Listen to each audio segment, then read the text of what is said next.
Eu posso te falar que talvez seja o capítulo mais difícil dessa minha cadeira, é dar uma notícia para uma família, para uma esposa, para uma mãe, de um policial, que o filho dela foi morto numa operação policial. É um capítulo mais difícil entregar uma bandeira para a mulher, para a esposa, para um filho de um policial. E só quem não tem esse pertencimento, só quem não tem a dimensão do tamanho que é ser policial no Brasil e no Rio de Janeiro, sabe a dor que a gente passa. Porque a gente é muito questionado sobre erros, sobre falhas, sobre deslizes, mas em nenhum momento poucos são os profissionais de imprensa que fazem uma pergunta essa como o Pimentel fez. O que você está sentindo nesse momento? Porque só fala em erro, em matança, em carnificina. E o que representa a morte de policiais, de agentes públicos, de pessoas comuns? Ministro, você pessoas comuns. As mortes e os ferimentos também, cara? As mortes, ferimentos. A tomada de decisão aqui para a extração da tropa, que se deu por volta de 21 horas, eu tinha o seguinte cenário. Eu tinha 10 policiais do BOP feridos e tinha 2 policiais mortos. Nossa. Então a gente tinha um confronto na área de mata, ainda na Serra da Misericórdia. Eu tinha o exaurimento físico dos policiais. E eu tinha o componente principal, é que não havia a interrupção dos ataques que os criminosos do Comando Vermelho continuavam fazendo nas nossas equipes. Então, a pergunta que foi feita, o porquê dos corpos na mata? Os corpos na mata, eles ocorreram porque havia impossibilidade, primeiro, de quantificar quantas pessoas, quantos marginais foram vitimados foram atingidos mesmo, em função da nossa ação.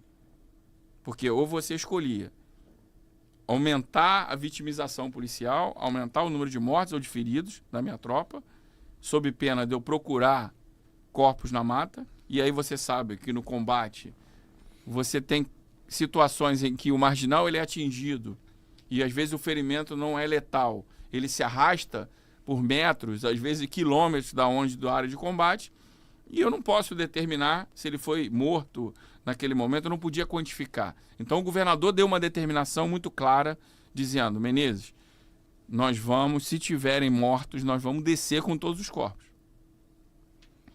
E nós já tínhamos um número de 64 mortos na primeira parcial, muitos foram levados para o hospital, outros estavam de posse das nossas equipes lá no BOP, né? lá na Serra da Misericórdia, junto ao pessoal do BOP. E, por volta de 21 horas, eu determinei o término da operação, porque utilizei essas 3 premissas que eu disse aqui agora: a falta de luminosidade, o exaurimento físico da tropa, a fadiga, o cansaço da tropa, que ia expor mais os meus policiais, para que se entenda, Pimentel, esses policiais, eles saíram do COI, né, que é o nosso Comando de Operações Especiais, às 4 horas da manhã, e se alimentaram apenas de barra de cereais, bananada e água. E eles acordaram, então... Acordaram 1h da manhã. Na verdade, não dormiram. Não dormiram, pô. Então, os caras já estavam exauridos fisicamente, trocaram tiro mais de 16 horas. Nossa, 16 horas de combate? De combate, rastejando, porque a única proteção que você tem na mata é Paquito, você deitar no chão. Coloca de novo aquele mapa pra gente, então, dividir, então, como foi essa operação. A saída das tropas, você fez uma preparação, como que é? Eu fiz uma palestra, um briefing. Obviamente que houve as lideranças, né? Os líderes das patrulhas, eles receberam as determinações e as missões específicas, né? Sejam elas do 3º Batalhão, do 40º, 1º Batalhão, do Batalhão de Choque, do BOP.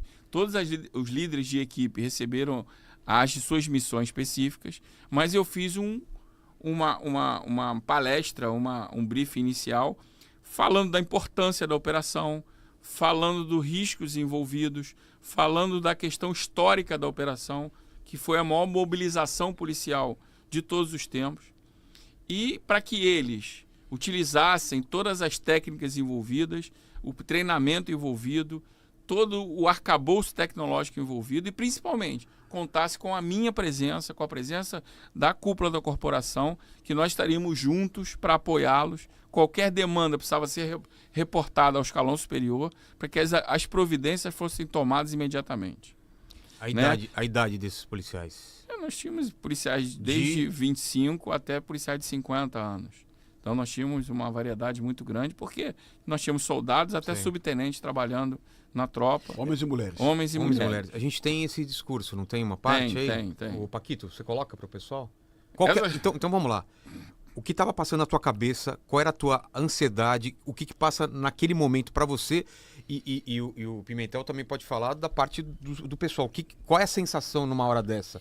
É medo? É ansiedade? O cara quer ir logo pro combate? Ou ele tá ansioso? Parece que foi também falado que quem não quisesse ir poderia ficar em casa sem nenhuma reprimenda. O Cobade me contou isso em algum não momento. foi? O Cobade falou, Pimentel, o Cobade é o comandante do BOP, viu, Vilela? Ele falou, Pimentel, a gente sabia do grau de risco envolvido, da dificuldade que seria a operação, muito igual o Menezes está falando. E se alguém não se sente à vontade, não precisa ir. E não vai ser preso, não vai ser perseguido, não vai ser humilhado. Vai ser compreensível. Porque pode acontecer. Cara, eu já passei um momento, o Menezes sabe aí, eu passei um momento aí dentro, eu fiquei 5 horas cercado aí, eu perdi um cabo numa operação aí com um tiro no pescoço. Nessa mesma região? É, exatamente aí. E eu falei, na época, quando eu cheguei no quartel, o comandante falou, Pimentel, liga pro pai do colega, né? E eu tive a missão que o Menezes teve aí, de ligar pro pai do colega. Então, isso aqui, cara, os 2.500 homens que passaram por essa experiência, muitos vão carregar trauma disso pro resto da vida, viu? Sim. Pode ter certeza, não é? Pode ter certeza. O Serafim, antes de morrer, ele estava salvando o Oliveira. O Cabo Oliveira. Os colegas que estavam do lado do Serafim. Onde mais ou menos foi o entreviro do Serafim? Menino? Foi lá no alto da Serra da Misericórdia. Foi na Vacaria. Foi na Vacaria. A imagem do Serafim é muito emocionante, cara. O cara que estava do lado do Serafim, que viu ele dando a vida para salvar o Oliveira. E minutos depois o Serafim está morto. Esse colega, em qualquer polícia do mundo, ele não voltaria para a operação em menos de 30 dias. Mas eles já estão no BOP hoje de novo, né? Não, ele está internado. Não, os colegas que estavam nessa operação sim, estão prontos hoje. Mas nós estamos pensando, promovendo um acompanhamento psicológico. Tem que ter. Nós fizemos um mutirão. Hoje a Polícia Militar dispõe de uma rede de proteção muito interessante nessa questão da saúde mental. Inclusive, a gente tem convênios com o Ministério Público do Estado do Rio de Janeiro e Ministério Público do Trabalho, Ministério Público Federal do Trabalho, porque a gente tem utilizado uma rede, inclusive fora dos quartéis. Você sabe que existe uma discriminação muito grande.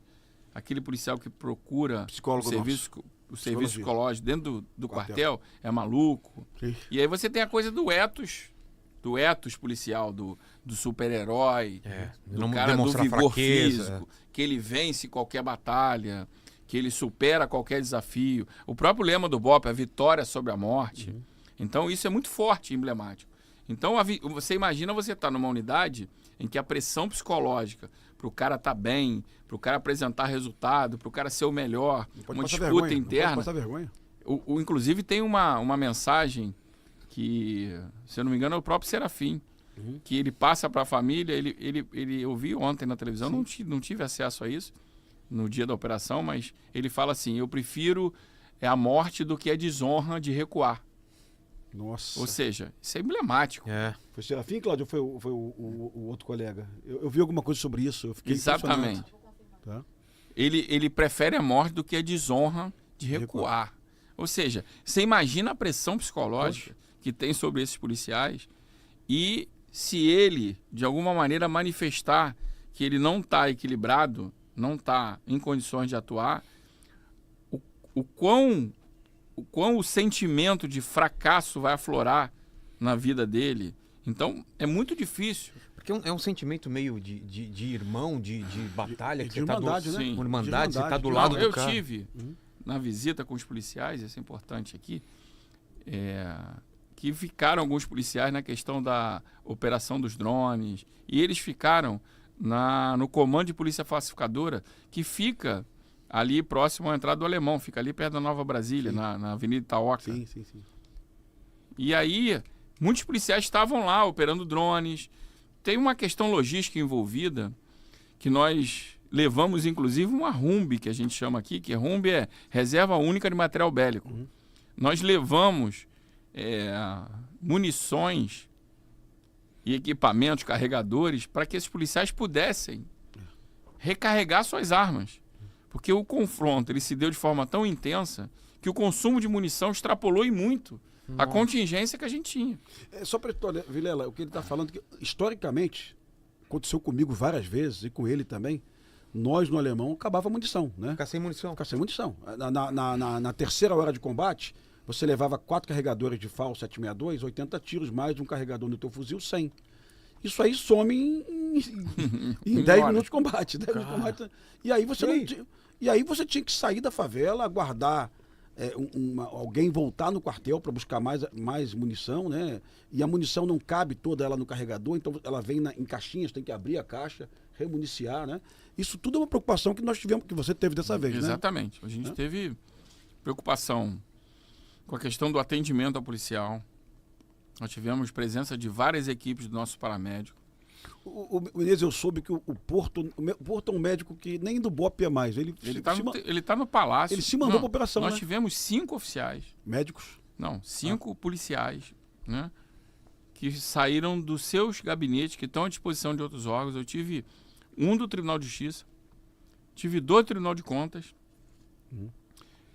Esse médico do Palácio, o Porto, e mais o capitão Procópio, que estava no 39. Porra, o Procópio foi também. Foi na operação, os caras se equiparam e foram. Ou seja, 5 colegas que não deveriam estar aí. Não estão no. Fizeram questão de.